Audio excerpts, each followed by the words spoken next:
Alright, rev up your engines, folks. We've got more drama than a soap opera and more twists and turns than a roller coaster ride at Ferrari World. So, what's the scoop from the Bahrain circuit, you ask?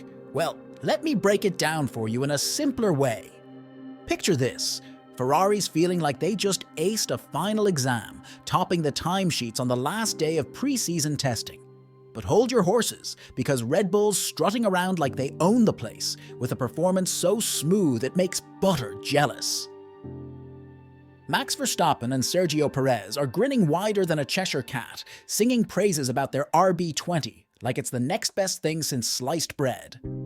For starters, Red Bull's playing it cool, trying to act like their performance was no big deal, but the paddock's buzzing louder than a swarm of angry bees, declaring them the undisputed champs already.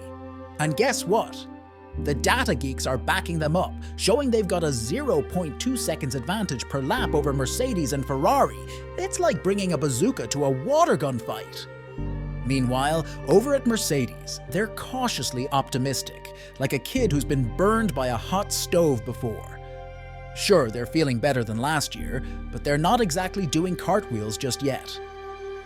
Lewis Hamilton's racking up laps like it's nobody's business, but they're still playing catch-up when it comes to single-lap speed. Hey, at least they're not crying in the corner this time. And what about Ferrari, you ask? Well, they're grinning from ear to ear too. Charles Leclerc's feeling like a kid on Christmas morning, saying the car's reacting just the way they wanted. They might not be quite up to Red Bull's level yet, but they're definitely giving them a run for their money. And hey, a solid foundation means they've got plenty of room to spice things up as the season goes on.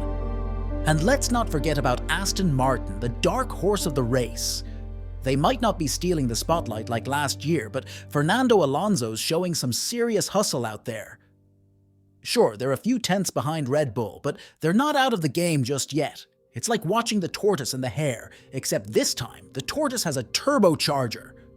So buckle up, folks, because it looks like we're in for one heck of a ride this season.